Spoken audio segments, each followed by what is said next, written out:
Oke, sekarang kita bahas tentang parts of sentence ataukah bagian-bagian dalam kalimat.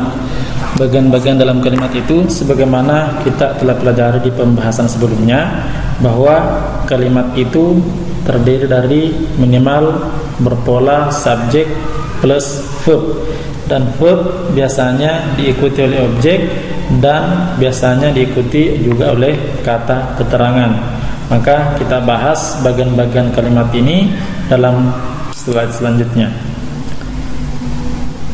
Parts of sentence yang pertama ada subjek ataukah pokok kalimat atau yang menjadi pelaku dalam kalimat tersebut ataukah yang menjadi pokok pembicaraan. Nah, yang perlu kita ketahui bahwa apa-apa saja yang boleh menempati posisi subjek, karena tidak semua jenis kata bisa menempati posisi subjek. Jadi di sini ada 6 jenis kata yang boleh menempati posisi subjek. Yang pertama noun ataukah kata benda. Tentang noun ini akan kita bahas lebih luas, lebih panjang di video yang lain. Jadi noun boleh berposisi sebagai subjek.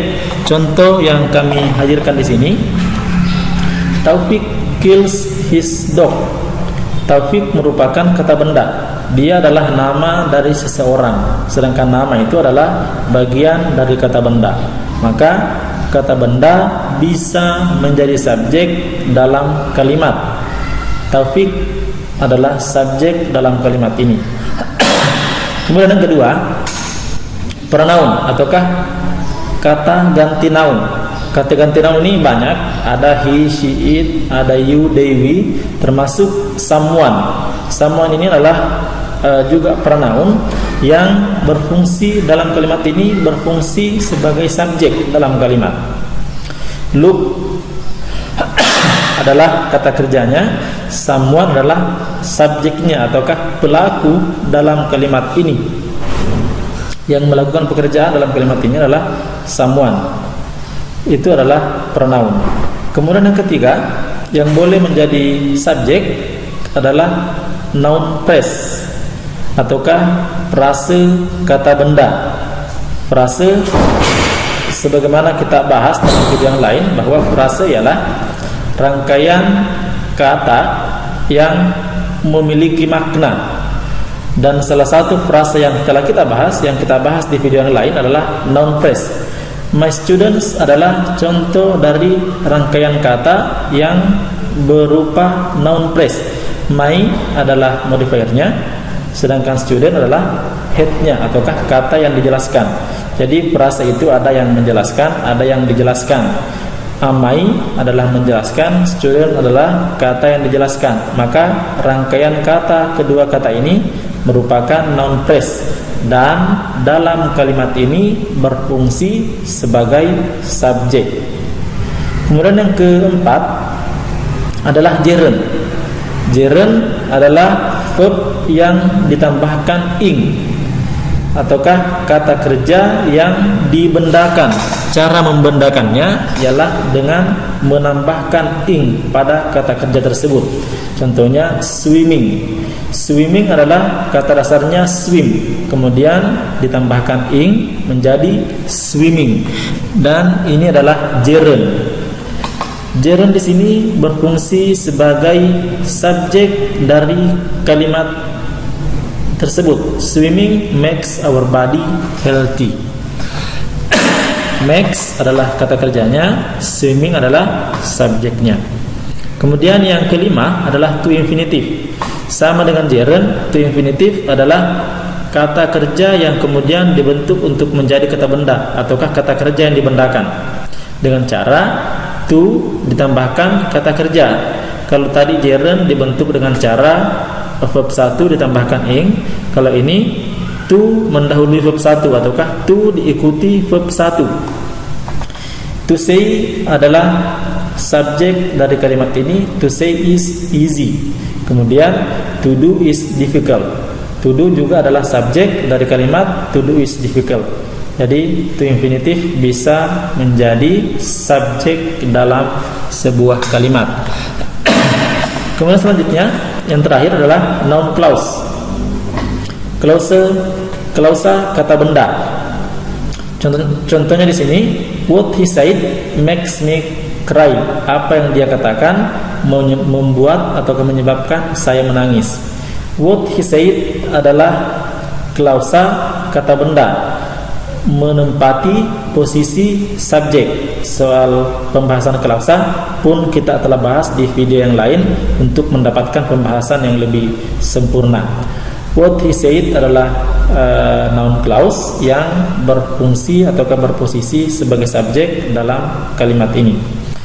Itu adalah bagian pertama dari parts of sentence. Kemudian bagian kedua bagian kedua dari kalimat ialah kata kerja ataukah verb.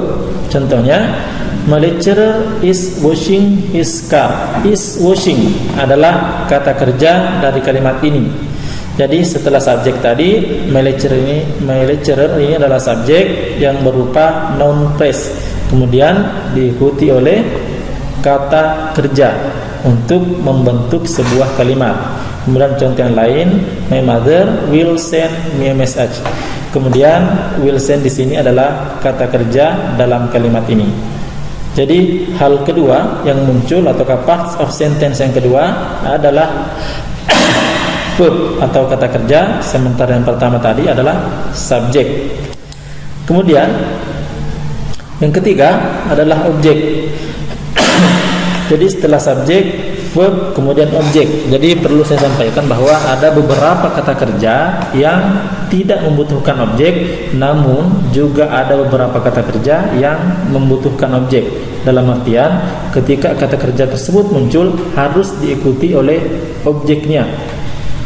Yang boleh menjadi objek dalam kata kerja ada 6 juga, subjek juga tadi ada 6, objek juga ada 6. Yang pertama noun atau kata benda. Contohnya, my mother is cooking rice. My mother adalah subjeknya, is cooking adalah verbnya, rice adalah objeknya. Rice ini adalah kata benda yang menempati posisi objek. Jadi noun selain bisa tadi menjadi subjek, ternyata dia pun bisa menjadi objek. Kemudian pronoun ataukah kata ganti noun. My cousin will meet someone. Someone ini adalah pronoun yang berfungsi sebagai objek. Tadi di contoh subjek, dia bisa menjadi subjek atau bisa menjadi pelaku, dan di sisi lain ternyata dia juga bisa menjadi korban.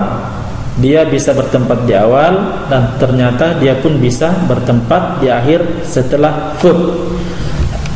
Kemudian noun phrase, frase kata benda, juga bisa menjadi objek. Sagena owe my grammar book. Owe ini adalah kata kerja yang berarti meminjam. Sagena adalah subjeknya.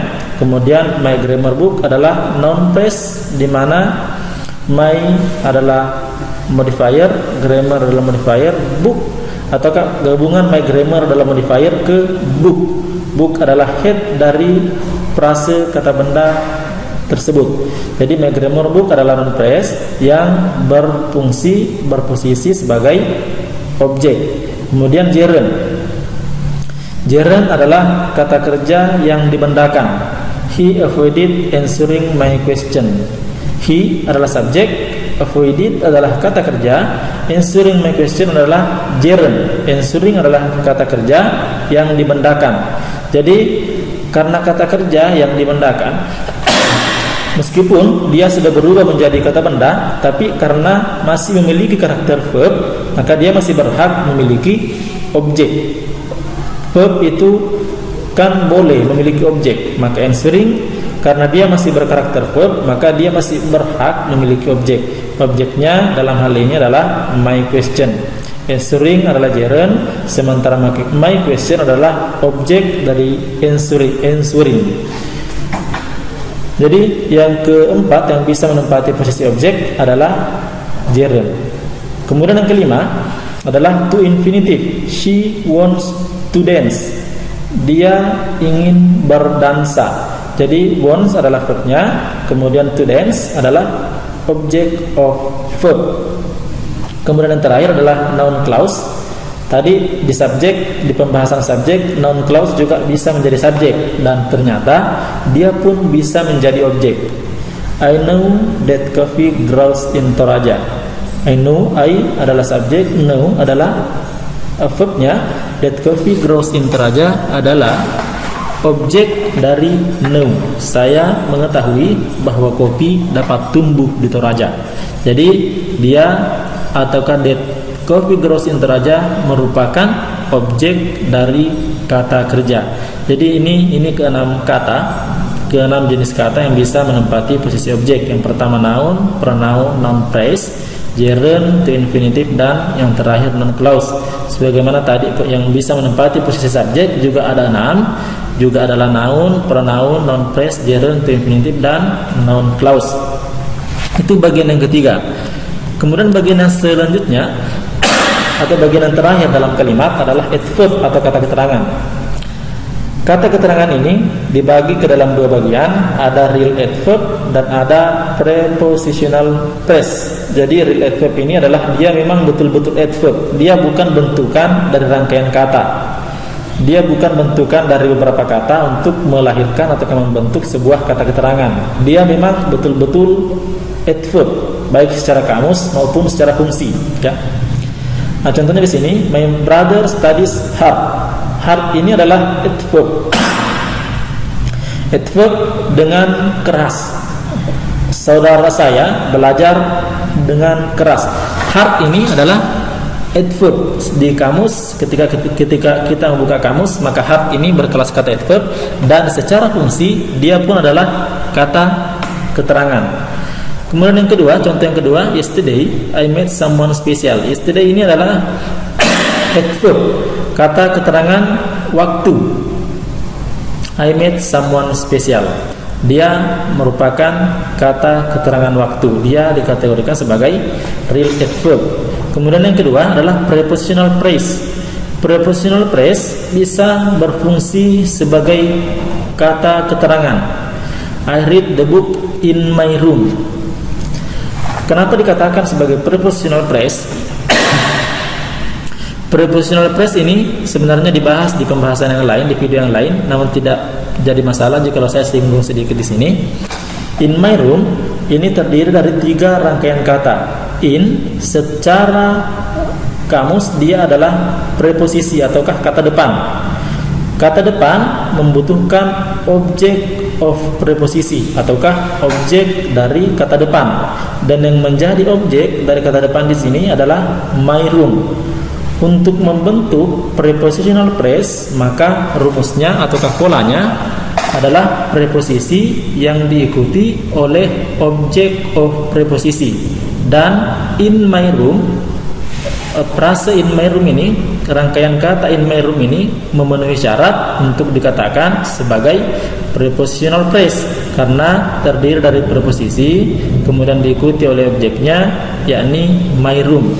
Maka ia dikatakan sebagai prepositional phrase, dan ternyata fungsinya di sini ialah berfungsi sebagai adverb ataukah kata keterangan waktu, kata keterangan tempat, bertempat di ruangan saya.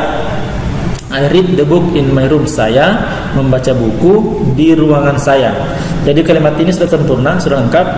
I adalah subjeknya, read adalah verbnya, the book adalah objeknya, in my room adalah adverbnya. Dan adverbnya adalah berupa rangkaian kata yang dinamakan sebagai prepositional phrase.